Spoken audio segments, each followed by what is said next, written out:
Now, one of the hottest YouTube videos to hit China in recent days would have to be the offensive, yet still somewhat humorous video of a KTVU anchor reading the names of the 4 pilots of the Asiana flight that crash-landed in San Francisco. Now, one particular video of the newscast has gotten around 1.5 million views and over 3,000 thumbs up and less than 900 thumbs downs.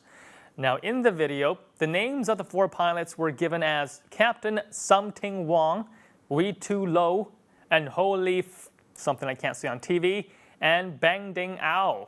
Now, of course, those are not the real names of the flight crew, and it's pretty obvious whoever pulled the prank thought it was pretty funny, but Asiana Airlines was not amused, and now they are going to sue the TV station. Now, Chinese internet users are not very sensitive when it comes to racial discrimination, at least not in the same way that Asian Americans are. Now, a lot of them thought it was a pretty funny joke. Others thought that the airline should first admit that they had done something wrong before they demand apologies from others. And there were a few that thought it was proof that American media is untrustworthy. So now let's take a look at some of their comments. It's just humor. Besides, Asiana should focus on their own business and make sure they do not make the same mistakes, since their mistakes cost people's lives.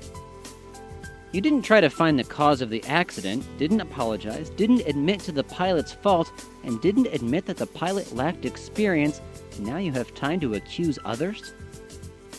I cannot imagine how this made it to the news. Surely at least 7 or 8 people must have read the script before it was aired.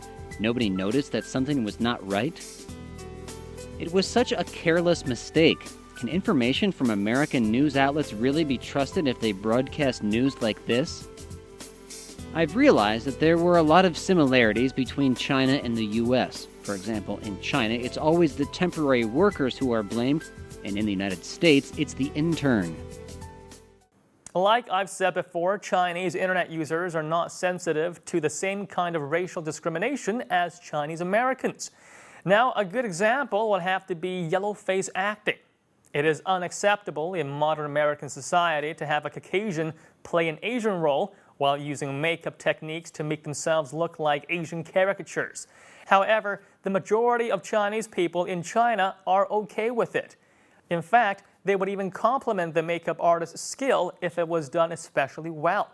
Now, the earlier Hollywood black and white films based on Pearl S. Buck novels would be a great example.